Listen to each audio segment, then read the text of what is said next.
Financial Revolution Series. Bagaimana membuat peternakan uang? Sebelum saya mulai, saya mau tanya dulu. Enak mana? Punya peternakan uang atau peternakan kambing? Tolong dijawab. Enak mana? Kalau jawaban Anda tentu lebih enak peternakan uang, ada yang salah. Sekarang begini, kalau Bapak Ibu datang di tempat saya, kemudian di samping rumah kanan saya kasih duit 100 ribu, di samping kiri saya kasih duit 5.000 rupiah. Mana yang Bapak Ibu ambil? Nah, kalau jawabannya 100 ribu, salah. Yang benar adalah dua-duanya. Sebelum saya mulai bagaimana kita mempunyai peternakan uang, kita harus sadar terlebih dahulu bahwa kita masih punya keyakinan-keyakinan yang salah, money blueprint yang salah yang harus kita rubah. Orang yang kaya pakai kata-kata dan, orang yang miskin pakai atau. Pilih mana? Anda kaya tapi tidak bahagia atau miskin tapi bahagia? Pilih mana? Betul, Anda boleh milih kaya tapi bahagia. Betul, dahsyat sekali gitu ya. Rekan saya yang baru rekaman di sini ngomong, waduh, pasti pilih kaya dan bahagia. Betul. Sekarang saya mau tanya lagi, pilih mana? Kaya tapi mati muda atau miskin panjang umur? Kita bisa pilih yang baik, kaya dan panjang umur. Kelemahannya orang miskin, lebih baik aku miskin tapi kan aku bahagia. Loh, kalau boleh milih, kenapa Anda tidak boleh milih kaya dan bahagia? Itu kita pilihan. Jadi orang kaya pakai kata dan. Nah, sekarang saya mau tanya sekali lagi. Pilih mana? Uang yang 100 ribu atau uang yang 5 ribu? Dua-duanya. Boleh kok, kita boleh milih dua-duanya. Ambil dua-duanya. Boleh toh. Selama sama menguntungkan, kenapa tidak? Sekarang saya ulangi lagi pertanyaannya. Pilih mana? Punya peternakan uang atau peternakan kambing? Dua-duanya, betul sekali. Kalau sama-sama menguntungkan, pilih dua-duanya. Ini strategi keyakinannya orang yang benar. Oke, sekarang tolong berdiri. Sekarang semua yang mendengarkan berdiri, kecuali yang duduk di mobil lagi nyetir tidak bisa berdiri, ya tidak usah berdiri, duduk tegak aja gitu ya. Semua berdiri, yang mendengarkan berdiri, tolong pegang tangan di hati, ikutin kata-kata saya. Mulai hari ini. Oke, tangan di hati, kita mau mulai programming ke bawah sadar kita. Oke, tangan di hati, tangan kanan dipegang di hati Anda, tangan kiri juga pegang di hati, ikutin kata-kata saya. Mulai hari ini, saya tahu, orang miskin pakai kata atau, orang kaya pakai kata dan saya adalah orang kaya, dan untuk itu, saya pilih menggunakan kata-kata dan. Saya pilih menjadi kaya dan bahagia. Saya pilih menjadi kaya dan sehat. Saya memilih kaya dan panjang umur. Saya pilih kaya dengan berat badan tubuh yang langsing, yang ideal. Saya pilih kaya dan keluarga harmonis. Saya pilih kaya dan mempunyai anak-anak yang sukses serta berbakti kepada orang tua. Saya pilih kaya dan seksnya kuat. Boleh, apapun yang Anda mauin, biar komplit semuanya boleh aja gitu ya. Setelah pegang tangan di hati dan Anda ngomong seperti itu, pegang tangan kanan Anda ke dahi Anda, ikutin kata-kata saya. Ini adalah pemikiran triliuner saya. Yes, nah silakan duduk lagi, mari kita dengarkan. Atau Anda boleh sambil berdiri, sambil gerak juga boleh dengarkan gitu ya. Untuk mempunyai peternakan uang, kita butuh punya strategi dan keyakinan yang benar. Sekali lagi, dua hal yang selalu kita butuh, strategi dan keyakinan yang benar. Keyakinan itu sendiri 80%, strategi 20%. Setelah Anda di CD bagaimana uang mengejar kita, sudah mulai merubah keyakinan-keyakinan yang salah, money blueprint yang salah, success blueprint yang salah, dan kemudian sudah mulai dirubah jadi yang benar dan yang lebih baik. Nah, sekarang kita akan ngomong tentang strategi dan keyakinan bagaimana mempunyai peternakan uang. Strategi bagaimana punya peternakan uang sebetulnya hanya ada 3. Sekali lagi, ada berapa? 3. Oke, selalu dijawab. Kalau Anda ikut menjawab sambil mendengarkan begini, Anda akan jauh lebih segar dengerinnya, tidak sempat ngalamun, dan Anda akan mendapatkan manfaat yang lebih banyak daripada hanya mendengarkan lula. Ketika Anda kaget ditanya, ngeces kan bahaya. Jadi lebih baik benar-benar mari kita dengarkan dengan cara aktif. Ketika saya minta jawab, tolong suarakan jawaban Anda. Jadi ada 3 hal strategi bagaimana punya peternakan uang. 1 adalah dengan menunda kesenangan. Sekali lagi, 1 adalah menunda apa? Kesenangan, yes, betul sekali. Yang kedua adalah melakukan aset alokasi. Yang kedua adalah melakukan apa? aset alokasi. Maksudnya apa? Nanti akan saya jelaskan lebih detail lagi. Yang ketiga, kita melakukan alokasi kesenangan. Yang ketiga, melakukan apa? Yes, alokasi kesenangan. Nah, sekarang kita akan jelaskan satu persatu. Menunda kesenangan. Ini ada cerita, ada anak-anak umur 5-6 tahun dites dari satu fakultas psikologi yang sangat-sangat top di luar negeri. Mereka dites dikasih permen coklat. Dikasih permen coklat di depannya, diomongin. Anak-anak, adik-adik, kalau Anda mau coklatnya sudah milik Anda, boleh dimakan. Tapi kalau adik-adik mau menunda, menunggu om akan masuk di dalam ruangan, entah 15 menit, 20 menit, atau 30 menit, om tidak tahu. Tapi kalau om keluar ternyata coklatnya masih ada, nanti akan om tambahin coklatnya satu lagi. Yang menarik, apakah mereka yang menunggu? Yang menarik begini, ada yang makan, ada yang menunggu. Ternyata yang menunggu, mereka juga tetap bahagia. Walaupun mereka menunda kesenangan, mereka tetap bahagia. Mereka tidak melihat coklatnya terus kemudian keluar airnya. Aduh, kepingin sekali. Enggak. Mereka tetap tenang-tenang, mereka bisa nyanyi-nyanyi, main pesawat terbang, main begini. Dan mereka tetap bahagia dalam waktu menunda kesenangan dan menunggu untuk mendapatkan coklat yang berikutnya. Ini. Dan kemudian, ada yang menunggu, ada yang langsung dimakan. Kemudian setelah mendapatkan coklat, begitu dibuka 30 menit kemudian, wow, ini ada yang masih banyak coklatnya. Ini masih ada satu coklatnya nih, tambahin om satu lagi, coklat. Penelitian dilanjutkan sampai 30 tahun kemudian. Yang paling menarik ini, setelah mereka umur 35-36, setelah diteliti, ternyata anak-anak yang dari kecil umur 5-6 tahun sudah belajar menunda kesenangan untuk mendapatkan kesenangan yang lebih besar berikutnya, ternyata sekolahnya nilainya rata-rata jauh lebih baik dibanding yang tidak mampu menunda kesenangan. Jadi karyawan, ternyata mereka yang karyawan, sama-sama karyawan, jabatannya lebih besar, kemudian gajinya lebih besar, posisinya lebih baik dibanding karyawan yang tadinya pada waktu umur 5-6 tahun, mereka tidak mampu menunda kesenangan. Yang kalau jadi bisnismen, sudah pasti mereka bisnisnya lebih sukses. Yang jelas, anak-anak yang mampu menunda kesenangan, mereka sudah lebih sukses berkarir, mereka lebih sukses berbisnis, dan mereka lebih kaya. Ini pelajaran menariknya. Menunda kesenangan. Untuk menunda kesenangan, kita harus mengenal satu yang namanya well style dengan lifestyle. Bedanya apa? Kebanyakan orang merasa kepengen sekali tampak kaya, mereka mengutamakan lifestyle, bukan well style-nya dia. Ketika orang mengutamakan lifestyle, dia pada waktu gaji meningkat, dia langsung ganti handphone. Handphonenya dikecilin lagi, lebih kecil, lebih mahal. Sampai satu hari, handphone mana? Hilang. Loh kok hilang? Digadein karena tidak punya duit lagi. Nah ketika gajinya tambah besar lagi, mulai nyicil sepeda motor supaya tampak keren. Kemudian gajinya lebih gede lagi, pangkatnya lebih gede, mulai nyicil mobil supaya lebih keren. Saya sudah jadi direktur, mobilnya juga harus minimal Accord dong gitu ya. Accord kurang keren, sudah jadi presiden, nyicil dulu Mercedes-Benz gitu. Itu namanya lifestyle. Rumahnya kecil, harus rumahnya diganti yang lebih besar. Lebih besar lagi ada kolam renang, pembantunya 1 kurang, 3, 4, segala macam. Anaknya sudah 5, ya sudah, mobilnya harus 3, 4. Nah mereka itu adalah lifestyle. Lifestyle itu apa sih bedanya dengan wealth style? Lifestyle itu adalah Anda mengeluarkan uang dan dari pengeluaran Anda terpaksa Anda keluar uang yang lebih berikutnya lagi. Misalnya Anda beli rumah, ya Anda harus membiayai pajaknya, PBB-nya lebih tinggi.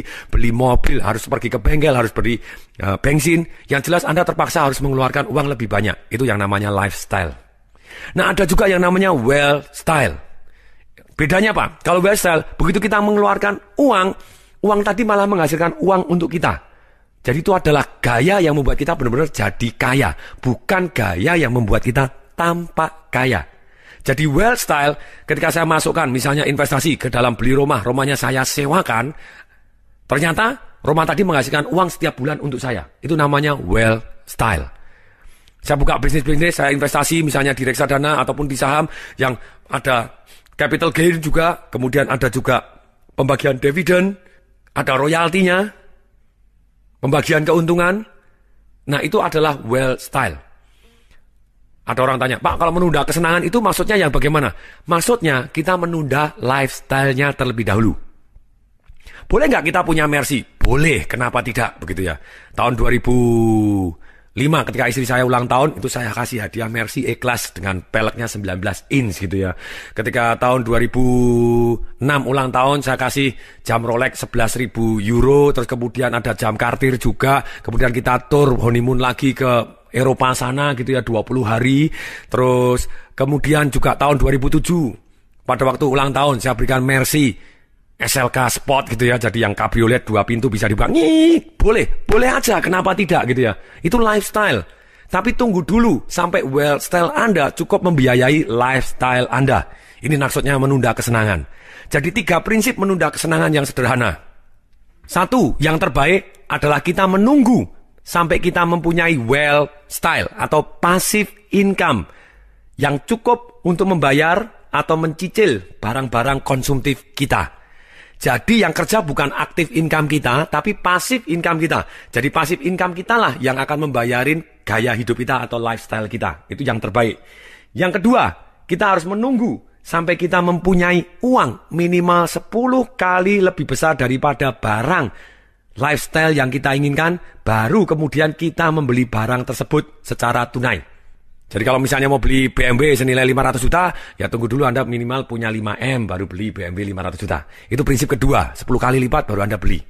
Jadi Anda tenang, induknya tidak ikut dijual gitu ya. Kemudian berikutnya, prinsip yang ketiga, menunda kesenangan, yaitu kita menurunkan kesenangannya tapi tetap senang. Contohnya, misalnya kita mampu beli BMW seri 7, ya sudahlah kita beli yang seri 5. Mampu beli yang terbaru, ya sudahlah beli yang second.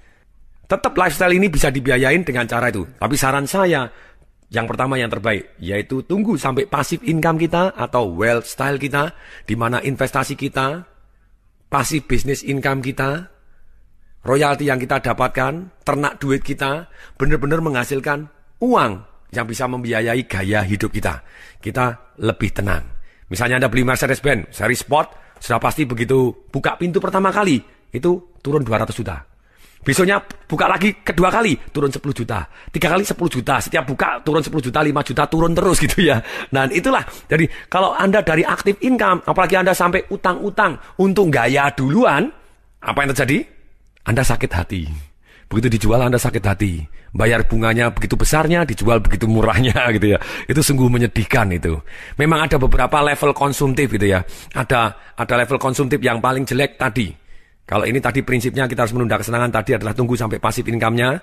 Yang pertama, yang kedua ya kita punya 10 kali lipat kita balikan tunai. Yang ketiga adalah yang Anda menurunkan kadar kesenangan. Bisa beli seri 7, beli seri yang 5 begitu ya. Beli S-Class, beli yang E-Class. Tidak masalah, turunkan sedikit, sisanya dikasihkan ke wealth style Anda atau pasif income Anda, ternak duit Anda. Nah, yang paling jelek, yaitu yang level keempat yang paling jelek untuk ceritanya prinsip menunda kesenangan ini bukan menunda kesenangan lagi, tapi Anda memajukan kesenangan. Ini yang paling parah. Rata-rata orang di Indonesia, kalau saya tidak boleh ngomong 80%, ya sudahlah 50%. Padahal saya yakin lebih dari atas 80%. Apa yang dilakukan? Mereka utang duluan untuk menikmati kenikmatan jangka pendek, jangka panjangnya sengsara setengah mati. Mereka nyicil A, nyicil B, nyicil C, nyicil D untuk dinikmatin, untuk gaya, kelihatannya tampangnya tampang kaya, tapi utangnya tagihannya kagak karu-karuan. Tagihan kartu kreditnya ada 8, masing-masing satunya sudah mentok semua, 20 juta, 160 juta, dituntut sana, digugat sini, diributin, penagihan, digembrongin, ditongkrongin, ditagih. Hidupnya tidak nikmat karena dia bukan menunda kesenangan tapi malah memajukan kesenangan. Itu yang paling parah gitu ya. Jadi saran saya, please deh, kita lebih baik sabar dulu. Boleh nggak senang-senang? Boleh. Pada waktu saya mulai ngajar Financial Revolution di awal-awal karir saya naik mobil Panther Miyabi, warnanya ungu, tahun 95-96 gitu ya. Penyok depan, penyok atas, penyok bawah. Kadang hujan gitu saya harus basah kuyup karena wipernya mati, jadi tangannya harus jadi wiper keluar gitu baru bisa terang, takut nabrak begitu ya. Tapi apa yang terjadi? Tetap saya tidak jual. Ketika saya ngasih seminar-seminar tentang bagaimana jadi kaya dengan cepat dan aman seperti begitu, orang tanya, "Wah, ngajar bagaimana jadi kaya?" Ternyata naik mobilnya Panther penyok, warnanya ungu lagi. Dia belum tahu rahasia satu lagi, bukan punyanya lagi. Ternyata pinjaman dari adik saya. Jadi saya sendiri tidak punya mobil. Tapi saya punya prinsip, terserah. Saya mau benar-benar kaya kok. Bukan tampak kaya. Bukan lifestyle-nya yang gayanya doang, enggak. Tapi punya well style yang menunjang kita jadi kaya. Nah, untuk menunda kesenangan ini butuh disiplin. Setelah saya cukup disiplin, makanya hari ini saya nikmatin benar istilahnya well style saya, sedemikian sehingga well style saya cukup sedemikian sehingga well style saya cukup untuk membiayai lifestyle saya. Kemudian strategi kedua untuk bagaimana mempunyai peternakan uang. Kalau yang pertama adalah strateginya menunda kesenangan, yang kedua adalah melakukan satu yang namanya aset alokasi. Aset alokasi ini kita memanfaatkan satu yang namanya pilihan investasi yang tepat. Kemudian yang kedua, adanya uang yang kita sisihkan dari menunda kesenangan sana. Yang ketiga, adanya faktor bunga berbunga yang digulungkan terus-menerus. Tidak diambil hasilnya tapi digulungkan lagi. Yang keempat, adanya waktu. Waktu kita sudah punya. Pilihan yang tepat, kita bisa terus belajar. Bunga berbunga sudah ada dimanapun. Serta uang, karena kita sudah menunda kesenangan maka kita punya. Jadi empat-empatnya kita sudah punya. Uang, investasi yang kita pilih tepat, yang bisa berbunga-berbunga. Yang ketiga, yang keempat adanya waktu. Makanya kita akan pasti kaya. Ini prinsip peternakan uang. Ada cerita ketika Albert Einstein pertama kali datang di Amerika. Dan kemudian setelah dia berkeliling-keliling Amerika, kemudian mau pulang ke negaranya sebelum dia akhirnya pindah ke Amerika. Ditanya oleh wartawan di Amerika, Albert Einstein, apa yang paling kamu sukai dari Amerika? Jawabannya begini, saya suka keajaiban dunia yang ke-8. Wartawannya, what? Memangnya ada keajaiban dunia yang ke-8? Albert Einstein ngomong, saya 1-7 saya juga nggak hafal, tapi yang ke-8 saya tahu persis ada di Amerika. Apa itu? Bunga berbunga. Sebelumnya bagi yang agamanya tidak mengizinkan tentang bunga, saya juga bisa katakan bagi hasil yang tidak diambil digulung lagi. Boleh? Jadi kita bisa kok metode syariah yang menghasilkan income dari kita, tapi kita tidak ambil, kita gulungkan lagi. Itu samalah dengan bunga berbunga, tapi dengan bahasa yang berbeda, yang lebih sah. Karena ada prinsip yang berbeda juga di belakangnya antara bunga dengan prinsip bagi hasil gitu ya. Tapi dalam hal ini maksudnya apa? Ketika dapat bagi hasil, kita gulung lagi, gulung lagi, gulung lagi. Nah, keajaiban dunia yang ke-8 ini, contohnya misalnya, ada satu transaksi yang terbesar sepanjang sejarah. Pulau Manhattan, yang di tempatnya ada New York, ada patung Liberty, ada Wall Street gitu ya. Yang sekarang ini adalah tempat New York, yang dimana ada Empire State Building, ada Wall Street, ada Times Square, Rockefeller Center, Trump Tower, dan semuanya tadi. Pada waktu itu, Pulau Manhattan di tahun 1626 masih kosong. Dan kemudian ada satu transaksi. Dan transaksi tadi adalah senilai 24 US dollar saja. Waktu itu ditukar dengan manik-manik semuanya. Kalau dikurus dengan sekarang sekitar harganya adalah 24 US dollar. Oke, mari kita lihat. 24 US dollar, kalau misalnya itu dibungakan 8% dan diinvestasikan hingga tahun 2008, tidak peduli inflasinya berapapun, konsisten 8% setiap tahun, 24 US dollar dari tahun 1626, tidak ditambah 1 rupiah pun, 1 sen pun, 1 US dollar pun, maka di tahun 2008 dengan bunga 8% per tahun, dari tahun 1626 atau tepatnya 382 tahun kemudian, maka hasil investasi tadi mencapai hampir 500 triliun US dollar. Nah, kalau 500 triliun US dollar, maka hari ini satu pulau Manhattan, termasuk New Yorknya, termasuk Empire State Building, termasuk Wall Street, termasuk Times Square, Rockefeller Center, Trump Tower, kita bisa beli cash keras, plus sak isi-isinya, sak komputernya, sak mobilnya, semua aset yang di sana bisa kita beli dengan tunai. Menarik? Sangat menarik gitu. Itulah yang namanya keajaiban dunia yang ke-8 versi Albert Einstein. Kalau kita memanfaatkan satu yang namanya bunga berbunga, investasi yang kita gulung tidak kita ambil, kita sabar dulu membesarkan angsa emas kita, supaya angsa emas kita banyak dan sehat-sehat, telurnya jadi tambah banyak. Kita gulung dulu, angsa emasnya tidak disembelih dulu, kita akan jadi kaya. Kelemahannya orang, mereka sangat-sangat kepingin mendapatkan emas yang lebih banyak, tidak nunggu telurnya, tidak telurnya diternain dulu, tidak dibuat menjadi angsanya lebih banyak, angsanya malah disembelih. Habis sak modalnya, habis sak pokoknya, dia tidak punya peternakan uang, kehidupannya dia jauh lebih sengsara. Wah Pak, kalau saya harus, masih ada orang yang protes. Wah Pak, kalau saya masih harus nunggu 382 tahun kemudian kan saya sudah mati duluan. Oke, saya ngomong lagi, misalnya kita ngomong, nabung uang Rp 100 per bulan? Bisa? Bisa lah, nabung Rp 100 per bulan, bisa. Kalau bunganya 25%, karena unsurnya masih ingat, tadi sejumlah uang, kemudian ada bunganya, investasi yang melakukan bunga berbunga atau bagi hasil, kemudian ditambah lagi, digulung lagi. Yang berikutnya, adanya waktu, gitu ya. Ada uang, ada investasi, ada sistem bunga berbunganya atau bagi hasil yang terus digulungkan, yang kemudian ada waktu. Ada 4 hal ini, kita bisa jadi kaya raya luar biasa. Semua orang bisa jadi kaya raya.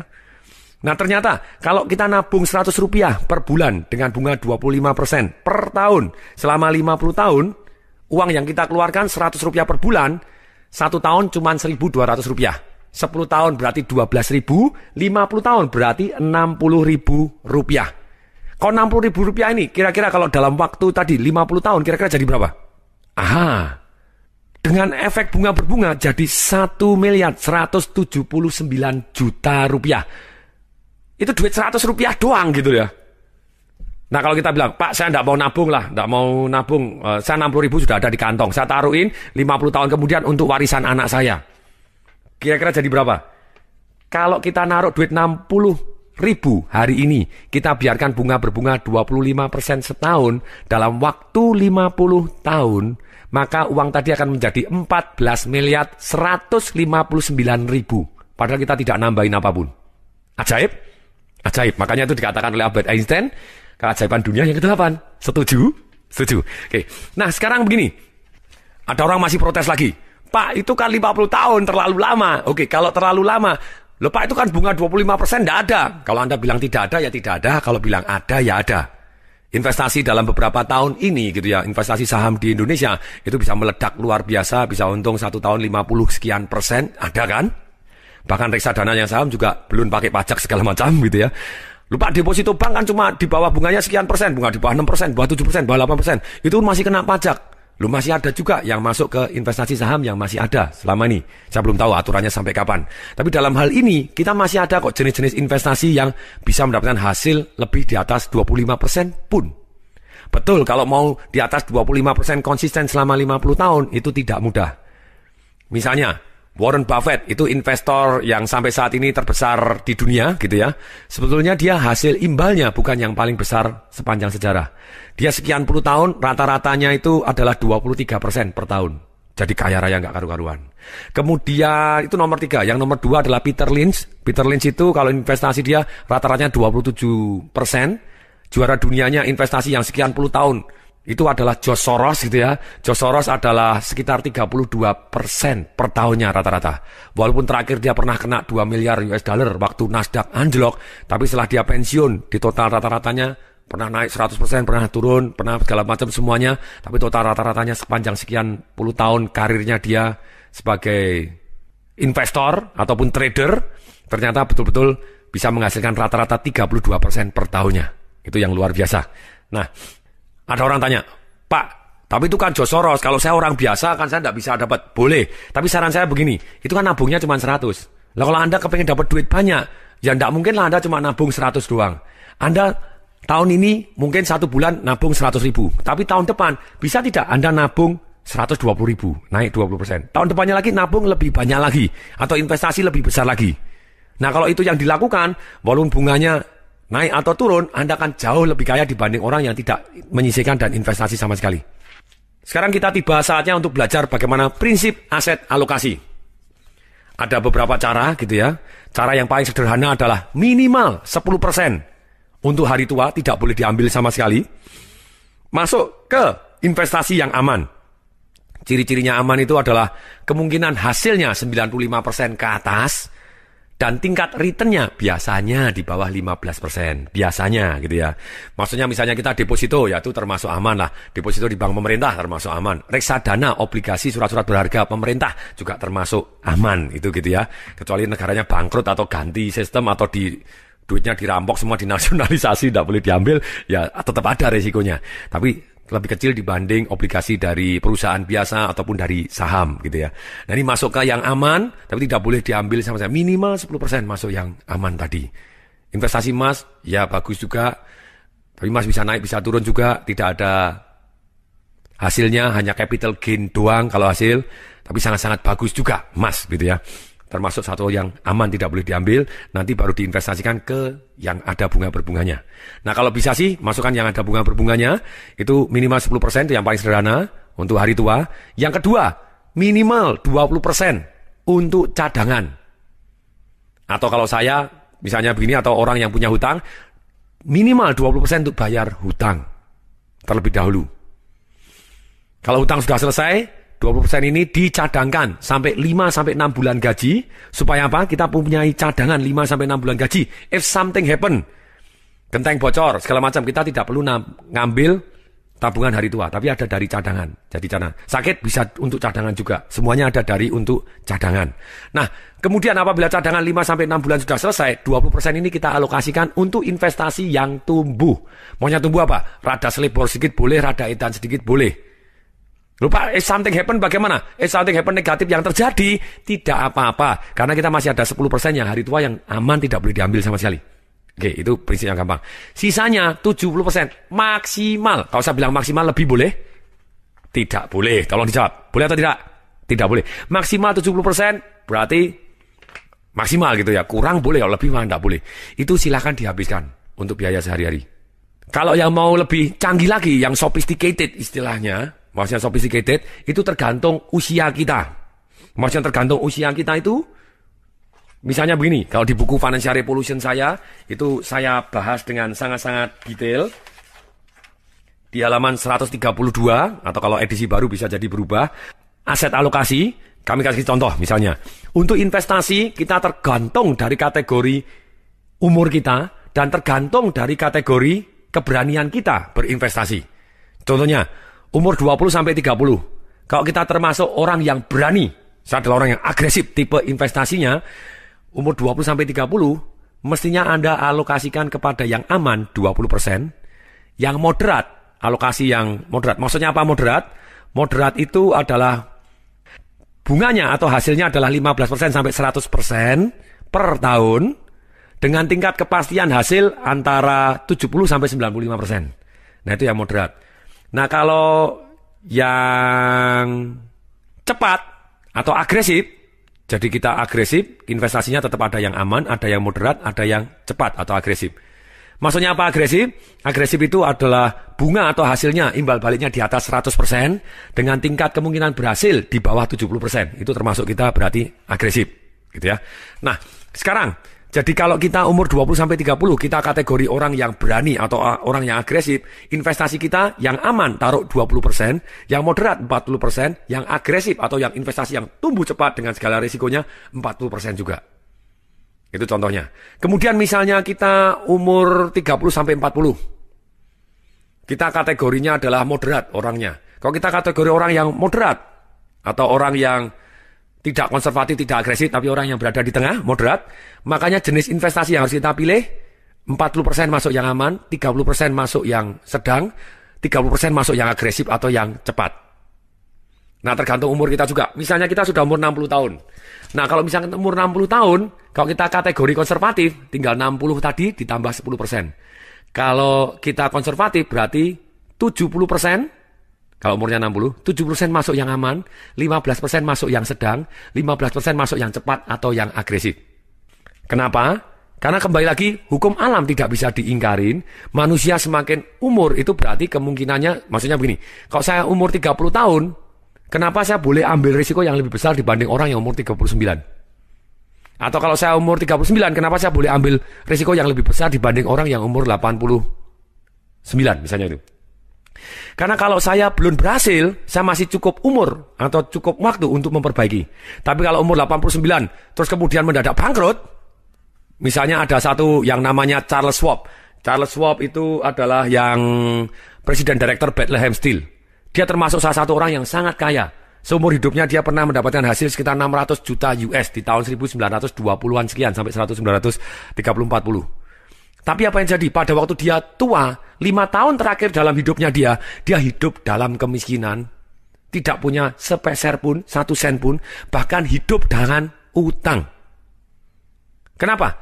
Dia sudah cukup umur, dia ambil risiko yang besar, masuk ke saham, masuk ini segala macam, sampai utang segala macam, habis semua. Kalau kita cukup muda, edan sedikit boleh nggak? Boleh lah.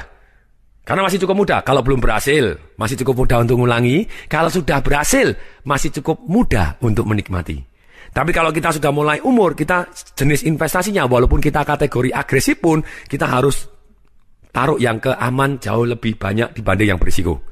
Waktu itu ada satu pemilik radio, waktu saya selesai ngasih talk show di radio, terus kemudian langsung saya berangkat seminar, dia nyusul.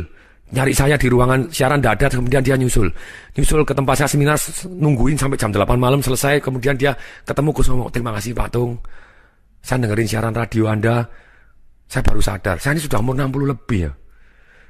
Ya bener ya Pak Tung ngomong, kalau orang punya duit 10 miliar, jadi 20 miliar, dia tidak tampak pintar, biasa-biasa aja, dan gaya hidupnya juga tidak berubah begitu banyak, sudah naik Mercy ya enggak berubah banyak lah.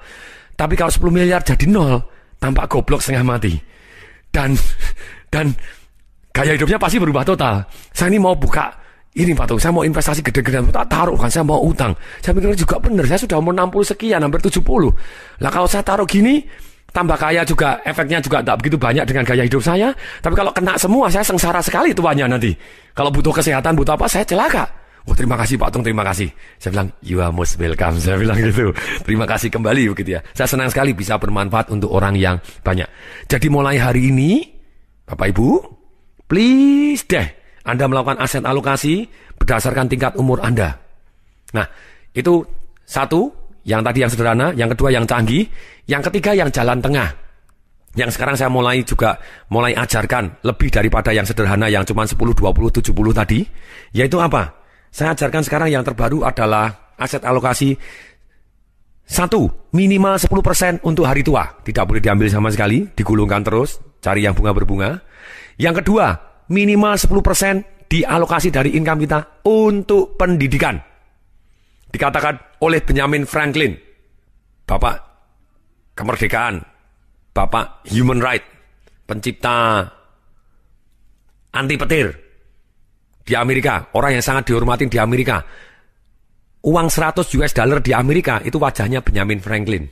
Bukan George Washington yang presiden yang pertama, bukan Thomas Jefferson, bukan Bill Clinton juga bukan gitu ya. Tapi orang yang bukan presiden, dialah yang membantu mendirikan negara Amerika yang namanya Benjamin Franklin. Orang yang sangat dihormatin di Amerika, ditaruh di gambar mata uang yang paling besar di Amerika. Benjamin Franklin punya prinsip begini, dia cuma dia sekolah cuma berapa bulan gitu ya, cuma berapa bulan doang, tapi dia bisa pinter luar biasa, dia sukses luar biasa. Dia ngomong begini, 1 rupiah, kalau dia biasanya bahasanya $1 atau 1 sen, terserah gitu ya. 1 rupiah ditaruh di kepala kita, akan kembali ribuan kali, jutaan kali di kantong kita. Itu kata-kata Benjamin Franklin. Jadi saran saya, selain Anda prinsip untuk mengalokasikan untuk hari tua, please alokasikan untuk pendidikan. Beli buku, ikut seminar, beli CD audio, dengarkan. Ini, traktir orang-orang yang jauh lebih kaya dibanding Anda. Kita harus terus belajar. 10% adalah untuk pendidikan. Sekarang saya mau tanya, mana yang lebih menghasilkan uang? Leher ke atas atau leher ke bawah? Nah, ada yang malah menjawab leher ke bawah. Ada yang lebih jelas lagi pinggang ke bawah. Saya tidak ikut-ikut. Kalau Anda benar-benar pengen sukses, kalau kita betul bahwa kita benar-benar, kita percaya bahwa leher ke atas itu menghasilkan uang lebih banyak daripada leher ke bawah, saran saya, minimal 10% dari income Anda, please deh, taruh untuk mengisi leher ke atas Anda. Kemudian, alokasi yang ketiga, minimal 10% untuk cadangan investasi yang tumbuh. Tadi untuk cadangan investasi yang tumbuh. Kemudian, berikutnya yang keempat, minimal 10% untuk amal. Silahkan, Anda boleh alokasi 5%, 3%, terserah. Tapi ini hanya saran saja. Dengan amal, uang kita mengalir kepada banyak orang, sekeliling kita juga ikut sejahtera, dan banyak orang yang tambah dahsyat, tambah makmur, karena Anda amal juga. Berikutnya, yang kelima, minimal 10% Anda alokasikan untuk alokasi kesenangan, untuk bersenang-senang. Yang nanti kita akan bahas, prinsip ketiga dalam membuat punya peternakan uang. Kemudian, yang terakhir yang keenam, maksimal 50% boleh dihabiskan. Sekali lagi maksimal, lebih tidak boleh. Itu jadi lebih dahsyat lagi. Nah, kalau saya ngomong begini, banyak sekali orang yang punya keyakinan yang salah. Dia ngomong gimana? Oh, gaji saya kecil loh, income saya kecil loh. Mestinya saya harus kaya dulu, punya income yang besar, baru saya bisa menyisihkan untuk menabung. Saya bilang, pantasan kamu miskin. Ceritanya identik seperti orang yang gemuk ingin langsing. Dia ngomong gimana? Kalau dia pengen langsing, dia terus ngomong gini, lah disuruh diet, disuruh olahraga. Males saya kan berat nih olahraga. Nanti ya, saya nunggu kalau saya sudah langsing, baru saya mau olahraga, baru saya mau diet. Sama persis ketika orang kepengen kaya, kemudian dia ngomong, saya harus nunggu income saya besar dulu, nunggu kaya dulu, baru saya mau menyisihkan income saya. Percaya tidak, itu tidak akan pernah terjadi. Karena kaya itu sama sekali tidak tergantung berapa besar income Anda. Anda bisa income yang besar tapi Anda tetap miskin. Saya beri contoh Mike Tyson. Pernah dengar kata-kata Mike Tyson? Siapa dia? Penyanyi dangdut? Oke, tentu saja bukan gitu ya. Mike Tyson adalah petinju? Bukan. Mike Tyson bukan petinju. Mike Tyson adalah orang yang bangkrut. Seumur hidupnya dia mendapatkan uang 400 juta US atau 4.000 miliar. 4 triliun gitu ya. Satu orang dapat 4 triliun. Nah, ternyata baru umur 42 tahun dia sudah menyatakan bangkrut dan masih utang 36 juta US. Betul, dia ngaku saya masih punya rumah. Rumahnya totalnya paling 6 juta US, tapi dia utang 36 juta US. Berarti hari ini dia masih utang sekitar 300 miliar rupiah. Sekali lagi, besarnya income tidak sama dengan identik Anda bisa sama dengan kaya. No. Nah, prinsipnya begini. Ini adalah untuk mendidik habit. Sekali lagi, kalau Anda ingin merubah hasil menjadi konsisten, Anda harus mempunyai habit orang kaya. Kalau habit Anda habit orang miskin, dan keyakinan Anda orang miskin, walaupun Anda dikasih duit yang besar pun, dapat income yang besar, atau dapat lotre, dapat istri atau suami orang yang kaya, dapat warisan yang luar biasa, dalam waktu 3 tahun, 5 tahun, Anda kembali kiri. Karena kebiasaan Anda kebiasaan orang kiri. Nah sekarang, jadi lebih baik kita kalau kepingin kaya, maka kita nabung dulu baru kaya. Bukan kaya baru nabung. Karena dengan kebiasaan kita menyisihkan aset alokasi ini, gulungkan terus untuk hari tua kita, tidak peduli berapa besarnya income kita saat ini, Anda akan pasti jadi lebih kaya, karena uang mendadak bekerja untuk kita. Dan kita punya peternakan uang. Janji, mulai hari ini Anda harus menyisihkan uang Anda, gulungkan terus, supaya bunga berbunga nggak karu-karuan. Janji? Jawab, oke, janji? Oke. Nah sekarang, alokasi untuk hari tua ini tidak boleh diambil. Sama sekali. Ada orang tanya, sampai kapan? Sampai kapanpun. Sekali lagi, sampai kapanpun. Lupa kayak uang hilang. Enggak seperti uang hilang. Seperti uang yang kita taruh dan akhirnya menghasilkan kita. Kapan boleh diambil? Ketika hasilnya saja. Wealth style kita ini cukup untuk membiayai lifestyle kita. Anda boleh ambil hanya hasilnya saja. Lah, ada yang tanya, Pak, kalau sesuatu hal terjadi, kemudian cadangan sudah habis, boleh nggak mengambil cadangan untuk hari tua? Tidak boleh. Lebih baik Anda hutang daripada ngambil tabungan dan tidak dikembalikan. Saya ngasih coach kepada banyak, termasuk ada satu saudara yang ketika saya di bank uangnya nabung ke tempat saya tabung, tidak boleh diambil, benar tidak boleh diambil. Ketika saya sudah keluar, saya kembalikan, malah diambil, habisin, celaka. Oh nanti saya bayar balik. Sampai hari ini juga tidak pernah dibayar balik. Ini, tapi kalau Anda utang, Anda terpaksa bayar gitu ya. Tapi tabungannya tidak diambil, Anda utang, enak mana? Anda utang punya duit atau utang tidak punya duit? Ayo tolong dijawab, enak mana? Betul, enak utang punya duit gitu ya. Kita tetap dengan giat, kita alokasi, tetap digulungkan terus, tidak boleh diambil. Kalau kepepet yang sampai cadangan habis, ya kita juga keluarkan untuk ini dari utang. Kemudian kita dari hasil berikutnya ke depan, baru kita sisihkan lagi 10% untuk hari tua, 20% untuk utang, silahkan. Jadi akhirnya lunas juga. Yang kedua, keyakinan yang salah. Kalau yang salah tadi adalah, uang saya sedikit maka saya harus nabung gimana, itu salah sekali. Sebelum saya bahas yang kedua, sebentar, saya bahas yang pertama terlebih dahulu, tadi lebih dalam. Kalau kita punya keyakinan yang salah, bahwa uang saya masih kecil loh, maka saya tidak usah nabung, salah. Kalau orang uangnya besar, misalnya income-nya dia 1 miliar setiap bulan, minimal, dia dengan sederhana saya nabung 10% aja. 10% sudah 100 juta. Tapi kalau income Anda cuma 1 juta, malah tidak nabung sama sekali, celaka. Mestinya Anda harus persentasenya lebih besar, sehingga ikat pinggangnya lebih kenceng, dan Anda bisa 20%, 200 ribu, baru Anda bisa jauh lebih cepat daripada Anda cuma 10%. Jadi mestinya semakin kecil income Anda, seharusnya semakin besar dana yang disisihkan untuk digulung, baru Anda secepat mungkin akan punya peternakan uang. Nah, keyakinan yang salah yang kedua dalam melakukan aset alokasi. Ada yang ngomong begini, Percuma Pak, nabung nanti kena inflasi. Saya pernah memberikan presentasi pada waktu itu kepada Ibu Doktor penasehat ekonomi Indonesia dari satu universitas yang sangat-sangat terkenal gitu ya. Nah, kemudian waktu saya cerita, ini loh Bu, nabung duit sedikit, hasilnya bisa dahsyat luar biasa. Kemudian, 100 rupiah pun bunga 25%, waktu itu bunganya sampai 72%, zaman bumi gonjang-ganjing tahun 97-98 ketika bunga naik luar biasa sampai 72% tadi. Saya bilang, Bu, nabung 100 rupiah aja, 25%, 50 tahun, jadi 1 miliar. Dia bilang, wow. Kemudian saya tanya, kalau 60 ribu aja, kita taruh, tanpa ditambahin, bunga 20%, jadi 14 miliar 159 juta dalam waktu 50 tahun. Dan wow, luar biasa ya. Saya biasanya ngeluarin duit handphone, tidak peduli, wah, betul juga ya, kekuatannya sungguh-sungguh sangat mengaku. Iya Bu, ini namanya keajaiban dunia ke-8, kata Albert Einstein, saya tegaskan. Kemudian dia ngomong, sebentar Patung. Karena dia ahli ekonomi, doktor, dia ngomong gini, Patung sebentar, ada yang salah dari hitungan Anda. Anda belum mempertimbangkan inflasi. Saya ngomong gimana? Aduh Bu, nabung 100 rupiah aja ngitung inflasi lagi. Satu. Yang kedua Bu, enak mana? Inflasinya ribuan persen atau berapapun, enak mana? Dalam waktu 50 tahun Anda punya duit 14 miliar 159 juta atau tidak punya duit sama sekali.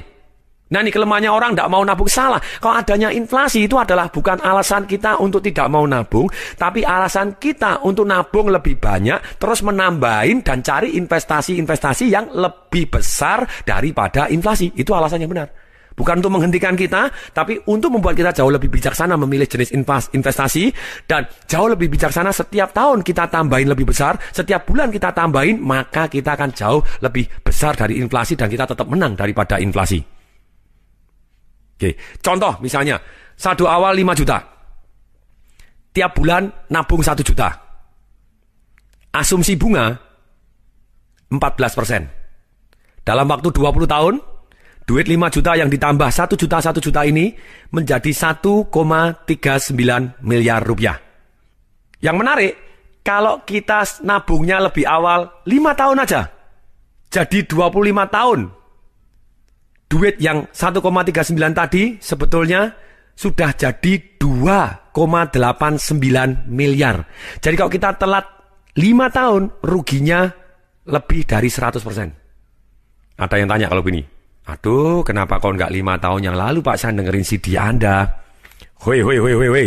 Saya beritahu, prinsip menanam pohon beringin itu yang paling bagus adalah 30 tahun yang lalu. Itu saat yang paling tepat, 30 tahun yang lalu.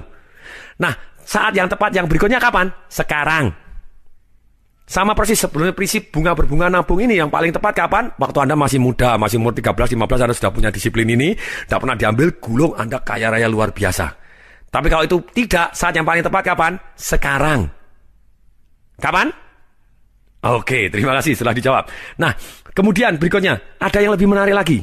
Misalnya tadi, kalau kita nabungnya tadi, saldo awal 5 juta, setiap bulan kita tambahin 1 juta dengan asumsi bunga 14%, kita bukan 25% lah, 14% misalnya, ada reksadana, pendapatan tetap, atau campuran dengan saham, yang lebih aman, sudah kita bagi resikonya, begitu ya.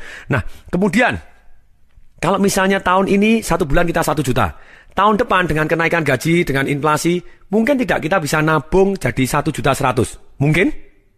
Mungkin gitu ya. Nah sekarang begini, kalau kita nabung 10% dari 1.100.000, tahun depannya kita nambah 10% lagi. Jadi 1.100.000 ditambah 110.000, jadi 1.210.000. Tahun depannya lagi kita nambah lagi 10% lagi, dan seterusnya setiap tahun.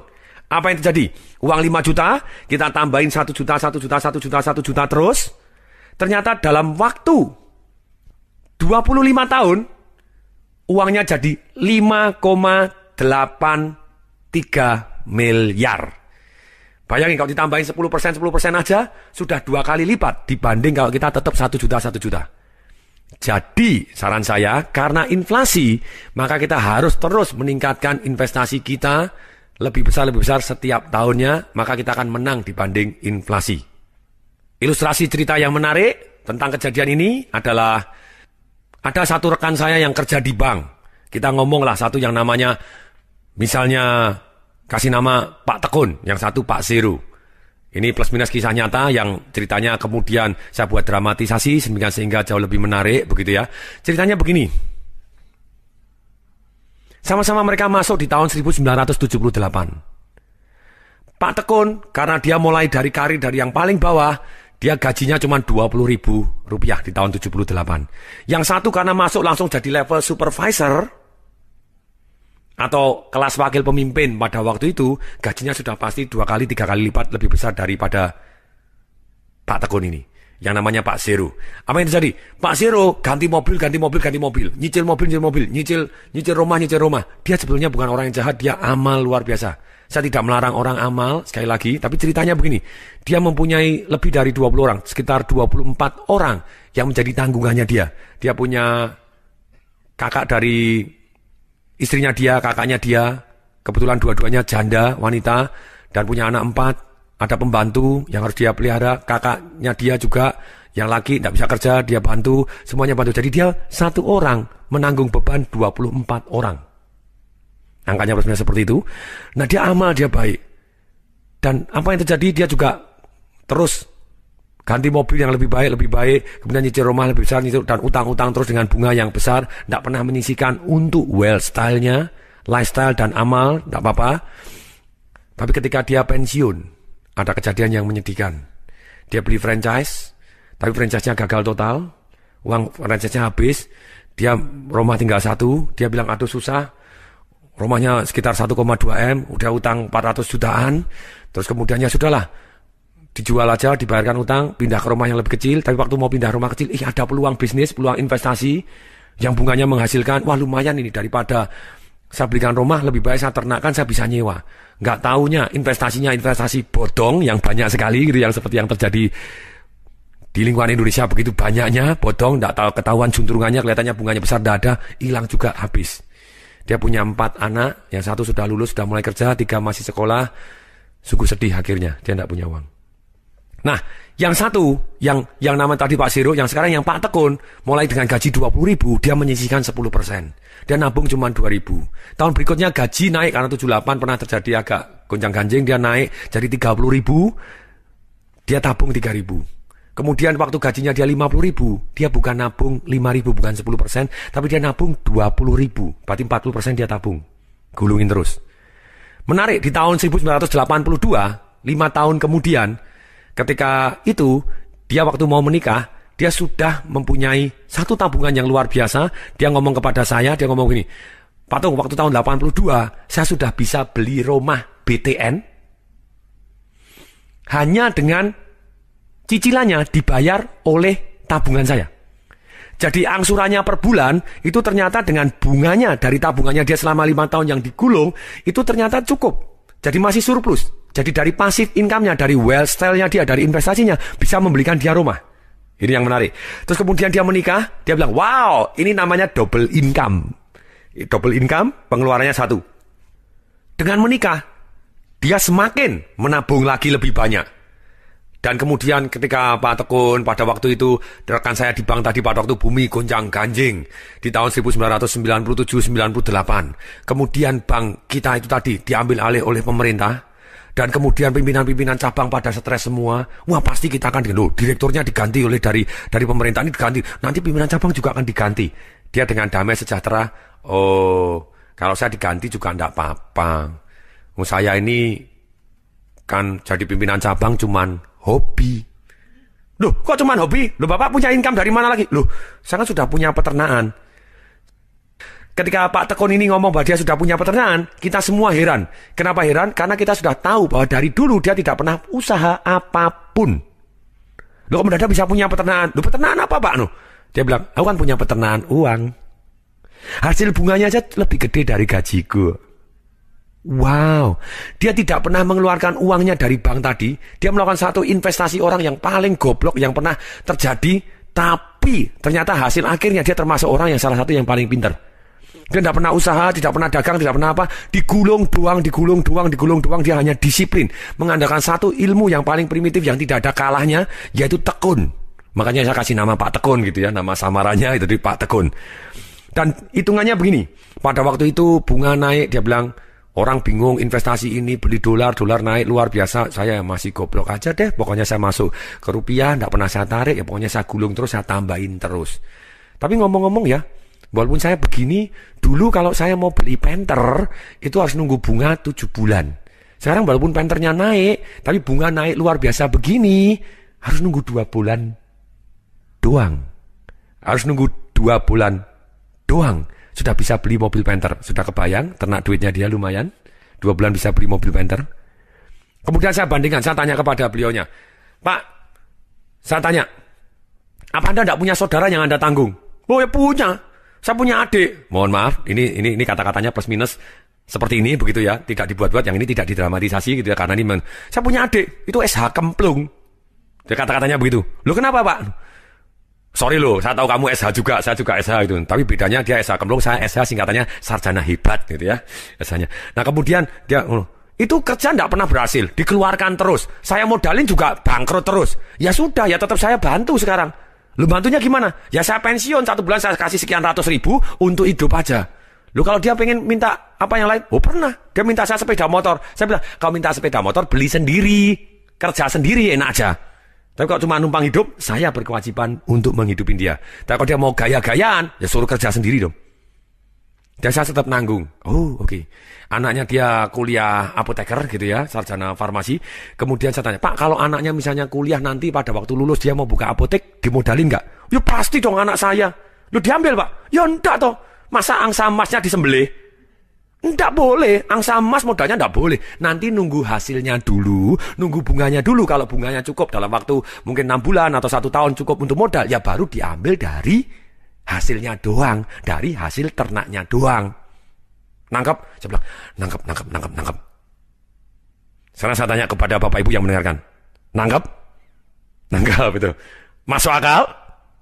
Masuk akal. Oke, sekarang semua please tolong tangan kanan tepuk ke dahinya semua, tangan kanan tepuk dahinya, ikutin kata saya. Masuk akal. Nah, dengan kita belajar seperti ini, dengan Bapak Ibu ikut ngikutin saya tangan ke atas, tepukan ke dahi, masuk akal, Anda kan jauh lebih ingat karena ada gerakan-gerakan yang aneh menurut Anda, tapi Anda kan punya cantolan. Harusnya masuk akal. Kalau tekun begini saya gulung dulu, jangan sampai angsanya disembelih, ambil telurnya doang gitu ya. Semoga ini bermanfaat. Berikutnya, strategi ketiga untuk melakukan ternak duit, yaitu kita harus dengan sengaja melakukan satu yang namanya alokasi kesenangan. Lu kenapa ternak duit harus bersenang-senang juga? Karena begini, kesalahan orang dalam mengelola uang ada 2 macam saja. Satu, begitu borosnya, sampai akhirnya tua sengsara, utang-utang terus di depan untuk kenikmatan jangka pendek, sengsara jangka panjang, kenikmatan di depan, gaya dulu di depan, tapi mati belakangan karena nyicil bunganya nggak karu-karuan. Yang kedua, kesalahannya kebalikannya dari yang boros, yaitu apa? Mereka pelit, melilit, gutil, mentitil, ngeret, keceret, mohon maaf ini bahasa Jawa gitu ya. Maksudnya ngirit keceret itu mohon maaf gitu ya. Anda saking ngiritnya sampai berak di celana itu namanya keceret itu ya. Supaya Anda ingat seumur hidup. Saya sengaja menggunakan bahasa-bahasa seperti ini supaya Anda ingat seumur hidup. Sebenarnya kalau kita sudah disiplin menunda kesenangan dan disiplin melakukan aset alokasi, sudah layaknya kita mengalokasikan kesenangan. Kalau tidak, kalau kita tidak mengalokasikan uang kita untuk bersenang-senang, ketika kita mempunyai prinsip yang salah, berarti kita harus ngirit-ngirit terus. Sebenarnya pada waktu orang yang ngirit sekali atau pelit sekali, tidak pernah menikmati kesenangan dari uangnya, sebenarnya dia mati sebagai orang miskin. Tidak pernah nikmatin, mati sebagai orang miskin tuh. Dia walaupun punya duit banyak, dia sebenarnya mati sebagai orang miskin. Jadi, inilah yang dianggap orang yang namanya mendewakan uang dan menuhankan uang. Jadi uangnya cuma disembah-sembah supaya nambah, tidak pernah dimanfaatkan untuk amal, tidak pernah dimanfaatkan untuk kebaikan diri sendiri dan orang banyak, begitu ya. Tidak pernah dinikmatin oleh orang lain juga. Nah, sungguh sangat-sangat menyedihkan orang-orang yang seperti ini kehidupannya. Dia akan terus dalam kondisi status miskin karena tidak pernah memanfaatkan uangnya untuk lifestyle-nya dia. Nah, sekarang begini. Caranya bagaimana? Caranya begini. Kalau kita misalnya kasih waktu, kalau kita sudah disiplin 3 bulan minimal, boleh 6 bulan, boleh setahun sekali, tapi minimal 3 bulan ketika kita sudah disiplin melakukan aset alokasi dan menunda kesenangan, 10% yang kita alokasikan untuk kesenangan tadi, kita ngumpul sudah dapat duit 30% selama 3 bulan atau 60% selama 6 bulan, Langsung diambil untuk dihabiskan, dinikmatin. Oh, saya pengen beli barang ini, boleh nggak? Saya pengen beli barang ini, boleh nggak? Boleh. Selama masih dalam itu, boleh. Malah saran saya, harus. Jadi hidup Anda so good. Benar-benar enak. Saya pernah dengan istri saya. Waktu itu, saya alokasi waktu, juga alokasi uang untuk kesenangan, begitu ya. Termasuk untuk anak-anak saya di tahun kapan tuh? 2004, waktu itu masih 1 bulan itu minimal 2 hari saya berikan untuk keluarga saya gitu ya. Nah kemudian waktu itu April sama Mei saya gabung, akhir April sama awal Mei, jadi 4 hari. Saya sudah alokasi uang, saya sudah disiplin melakukan tertib. Kemudian saya ngomong kepada istri saya, yuk kita pergi yuk ke Anyer. Nih, kamu yang cari ya, saya nih. Kalau istri saya cari, oke. Oh ini ada hotel nih, hotel yang paling bagus. Oke. Wah, harganya sekian. Oke, terus kemudian dia, tapi uangnya masih sisa banyak itu. Uangnya sisa banyak. Ya masuk ke Presiden Suite. Loh, tapi Presiden Suite itu 1 malam 3,6 juta loh. Loh ya enggak apa-apa, dinikmatin. Cukup enggak uangnya? Masih cukup. Ya ayo. Nah ini namanya menikmati hidup gitu ya. Jadi ketika saya disiplin melakukan aset alokasi, saya juga menikmati yang saya suka. Saya senang keliling ke luar negeri, saya senang tinggal di hotel-hotel yang terbaik di dunia, saya tinggal di Ritz-Carlton di Bali, melakukan talaso yang begitu indahnya, yang terbaik di dunia, ternikmat di dunia misalnya. Keaman Jiwo, satu hari, 1 malam, itu sudah 8 juta sendiri. Tapi programnya begitu menariknya, begitu ya. Kemudian, pagi-pagi, bangun pagi jam 4, langsung pergi ke Borobudur. Kita melihat matahari terbit di atas Borobudur. Oh, so beautiful. Kekayaan alam di Indonesia yang luar biasa, warnanya biru, indah, ada bukit-bukitnya. Luar biasa sekali. Kemudian sudah selesai, turun, lihat matahari terbit, makan pagi, kemudian dijemput pakai gajah. Jadi kita naik gajah. Bukan 5 menit gitu ya, 1,5 jam menyusurin sungai gitu ya, dengan keluarga saya, dengan anak saya, dengan istri saya menyusurin sungai, kemudian terus menyusurin sungai, masuk ke sawah, masuk ke kampung, sampai akhirnya kembali ke hotel gitu ya. Jadi kita nikmatin, benar-benar nikmatin something yang orang lain mungkin tidak rela untuk menikmatin. Saya rela dan saya senang ketika saya sudah melakukan aset alokasi. Demikian juga untuk amal, Anda harus amal. Dan kalau kita sudah alokasikan, kita amalnya jauh lebih damai. Dan kalau Anda semakin banyak amal dalam proporsi yang tepat tadi, kenapa proporsi tepat dan tidak tepat? Manusia ada panggilannya sendiri-sendiri. Kalau saran saya begini, lupa, boleh nggak saya kasih semua duit saya dan saya sampai gini? Saya bilang boleh, untuk amal boleh. Tapi saran saya satu, jangan kawin. Kalau Anda punya anak, Anda punya orang tua, Anda punya istri, punya suami, sebenarnya tanggung jawab Anda, panggilannya berbeda dengan orang yang benar-benar fokus mencurahkan diri untuk masyarakat 100% tanpa harus memikirkan keluarganya. Kalau panggilan Anda seperti Mother Teresa, seperti apapun, Anda tidak perlu menikah, tidak perlu punya anak. Anda boleh amal 100%, Anda boleh kok miskin, amal 100%, semuanya Anda kasihkan semua, selama itu adalah Anda menjadi tangan Tuhan dan menjadi inspirasi untuk orang banyak. Tapi problemnya, banyak sekali orang yang miskin bukan pilihan, kepepet. Sudah miskin bukan pilihan, kepepet. Utangan, sudah utangan, ngemplangan lagi. Itu celaka begitu ya. Jadi saran saya tidak melarang Anda amal 100%, saya doakan kalau Anda amal 100%, bahkan saya bisa membantu Anda, kehidupan keluarga Anda juga begitu ya. Untuk membantu, saya juga sering kali membantu orang. Tapi dalam hal ini, benar-benar kita pilih secara sadar. Boleh kok kita memilih satu sisi yang berbeda, yaitu kita menjadi kaya raya dan menjadi tangan Tuhan. Dan kita kaya raya, kita amal jauh lebih banyak dibanding pada waktu kita miskin. Jadi kita tetap amal, mulai dari awal kita punya tetap kita sisihkan, tapi di dalam kekuatan kita. Tidak boleh sampai mengganggu amal kita, mengganggu diri kita. Karena kita tetap harus bertanggung jawab terhadap diri kita terlebih dahulu, baru kita bisa sosial jauh lebih baik. Sekali lagi ini pilihan, saya tidak memaksa Anda. Kita boleh memilih jadi miskin tapi menjadi inspirasi orang banyak. Dan kita boleh memilih kaya menjadi tangan Tuhan yang menjadi lebih baik, menyentuh orang lebih banyak, amal yang lebih banyak. Jadi saran saya, apapun pilihan Anda, tekunin dengan baik. Tapi kalau Anda memilih jadi miskin, amal semua 100% boleh. Tapi saran saya satu, jangan menikah karena anak Anda masih butuh sekolah juga, masih butuh kesehatannya juga, masih butuh segala macam banyak. Nah, di akhir CD yang kedua ini, bagaimana kita punya peternakan uang? Saya minta selesai mendengarkan CD ini, tulis. Sekali lagi tulis. Sekali lagi apa? Tulis, oke. Tulis, yaitu berapa persen dari income Anda yang akan Anda alokasikan. Sekian persen untuk sekian persen untuk ini, sekian persen untuk ini. Kemudian Anda bisa melakukan dengan cara memisah di tabungan. Tabungannya dipisah di sendiri-sendiri. Kemudian Anda juga bisa tabungannya sama tapi dialokasi, di catatannya yang dibedakan. Jadi Anda boleh pakai cara Anda masing-masing. Yang paling penting disiplin. Kalau Anda bilang, Pak, saya tidak punya duit untuk ditabung segala macam, saya bilang lebih baik Anda mulai nabung Rp100 per hari. Bisa? Jadi pakai kaleng aja. Pokoknya ini hari tua Rp100. Yang ini untuk pendidikan Rp100. Rp100 aja. Biasakan. Itu hanya sekedar melatih pikiran bawah sadar kita sampai kita mempunyai habit, sampai kita punya income yang lebih besar, kita otomatis tetap terus naruh ke dalam kaleng-kaleng kita. Yang mungkin sudah bukan kaleng lagi, sudah berupa rekening bank, mungkin sudah bukan rekening bank lagi, mungkin sudah investasi Anda di reksadana, di saham, segala macam, mungkin sudah masuk ke dalam bisnis-bisnis Anda, atau properti Anda, atau integrated resort Anda, untuk investasi-investasi seperti itu. Jadi dalam hal ini kita tetap harus mulai dari sekarang.